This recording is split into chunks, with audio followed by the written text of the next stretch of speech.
Assalamualaikum warahmatullahi wabarakatuh. Halo, kami dari kelompok 2 akuntansi 3C.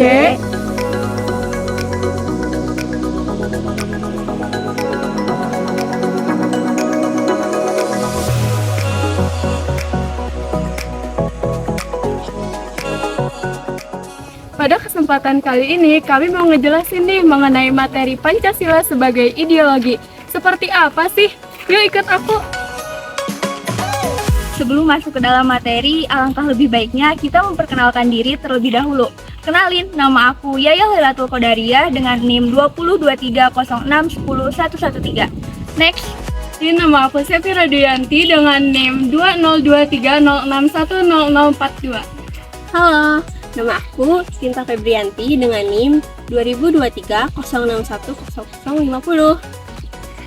Perkenalkan, nama saya Muhammad Rifki Padilla dengan NIM 202306100062. Jika kalian mendengar kata ideologi, apa sih yang ada di benak kalian? Pandangan hidup, ilmu pengetahuan, atau Pancasila? Sebenarnya apa sih itu ideologi? Kata ideologi pertama kali dilontarkan oleh filosof Prancis yaitu Descartes d'Etracy pada tahun 1976. Karena kata ini pertama kali diperkenalkan oleh filosof Prancis, maka dari itu kata ideologi berasal dari bahasa Prancis, yaitu ideologi. Ideologi merupakan gabungan dari dua kata, yaitu ideo dan logi. Ideo berarti ide, gagasan, konsep, dan cita-cita, sedangkan kata logi yang berarti ilmu.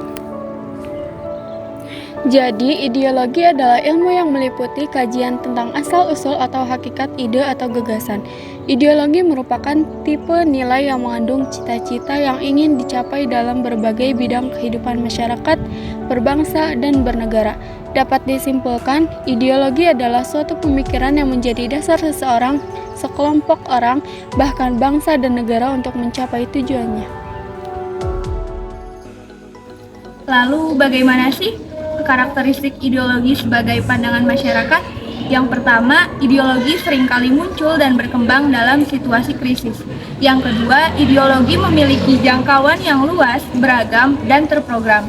Yang ketiga, ideologi mencakup beberapa strata pemikiran dan panutan. Yang keempat, ideologi memiliki pola pemikiran yang sistematis. Yang kelima, ideologi cenderung eksklusif, absolut, dan universal. Yang keenam, ideologi memiliki sifat empiris dan normatif. Dan yang ketujuh, ideologi dapat dioperasionalkan dan didokumentasikan konseptualismenya. Dan yang kedelapan, terakhir, ideologi biasanya terjalin dalam gerakan-gerakan politik. Next, aku bakal jelasin tipe-tipe ideologi.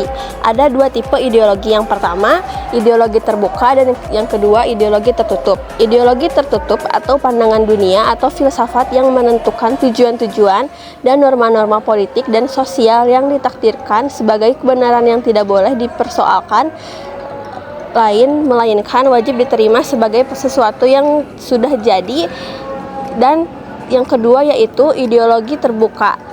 Ideologi terbuka hanya berisi orientasi dasar, sedangkan penerjemahnya ke dalam tujuan-tujuan dan norma-norma sosial politik selalu dapat dipertanyakan dan disesuaikan dengan nilai, dan di dalam masyarakat operasional cita-cita akan dicapai tidak dapat ditentukan secara a priori, melainkan harus disepakati secara demokratis. Next yaitu ciri-ciri ideologi terbuka. Apa sih ciri-cirinya? Yang pertama ada cita-cita, yang kedua ada tidak diciptakan oleh negara. Yang ketiga, ciri ideologi terbuka yaitu bukan diambil dari keyakinan ideologi sekelompok orang. Kemudian cirinya ideologi terbuka bukan dibenarkan tapi dia dibutuhkan. Dan yang terakhir cirinya itu tidak operasional. Macam-macam ideologi di dunia, diantaranya adalah liberalisme, kapitalisme, kolonialisme, nasionalisme, sosialisme, marxisme, fasisme, feminisme, dan ideologi Pancasila. Selanjutnya, aku bakalan ngejelasin materi mengenai fungsi dan kedudukan Pancasila. Yang pertama, Pancasila sebagai pandangan hidup bangsa. Yang kedua, Pancasila sebagai dasar negara Republik Indonesia. Dan yang ketiga, Pancasila sebagai falsafah hidup bangsa Indonesia. Apabila dikaitkan dengan luasnya peranan Pancasila, pengertian-pengertian Pancasila dapat diikhtisarkan sebagai berikut. Yang pertama, Pancasila sebagai jiwa bangsa. Yang kedua, Pancasila sebagai kepribadian bangsa Indonesia.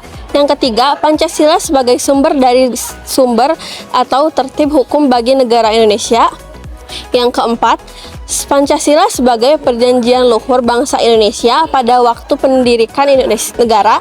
Yang kelima, Pancasila sebagai cita-cita dan tujuan bangsa Indonesia. Next, makna dan fungsi Pancasila sebagai ideologi. Pancasila harus menjadi dasar, arah, dan tujuan. Pancasila bersifat hierarkis piramidal di mana pondasinya yang pertama, sila yang satu yaitu ketuhanan yang Maha Esa. Dia menjiwai dan meliputi sila 2, 3, 4, dan 5.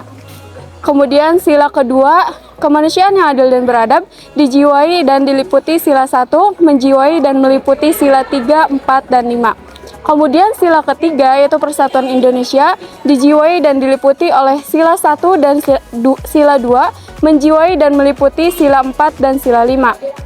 Kemudian, sila keempat yaitu kerakyatan yang dipimpin oleh hikmat kebijaksanaan dalam permusyawaratan atau perwakilan, dijiwai dan diliputi oleh sila pertama, kedua, dan ketiga, dan menjiwai dan meliputi sila kelima.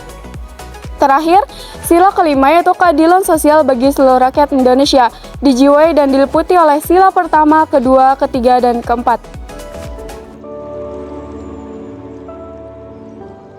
Next, perbandingan ideologi Pancasila dengan ideologi lainnya dilihat dari salah satu aspek, yaitu aspek pandangan terhadap individu dan masyarakat. Ideologi liberalisme, yaitu individu lebih penting daripada masyarakat. Sementara ideologi komunisme, individu tidak penting. Kemudian ideologi sosialisme, masyarakat lebih penting daripada individu. Dan yang terakhir, ideologi Pancasila, individu dan masyarakat sama-sama diakui keberadaannya.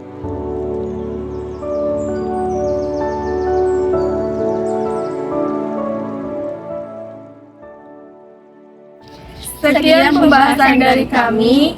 Terima kasih dan sampai jumpa.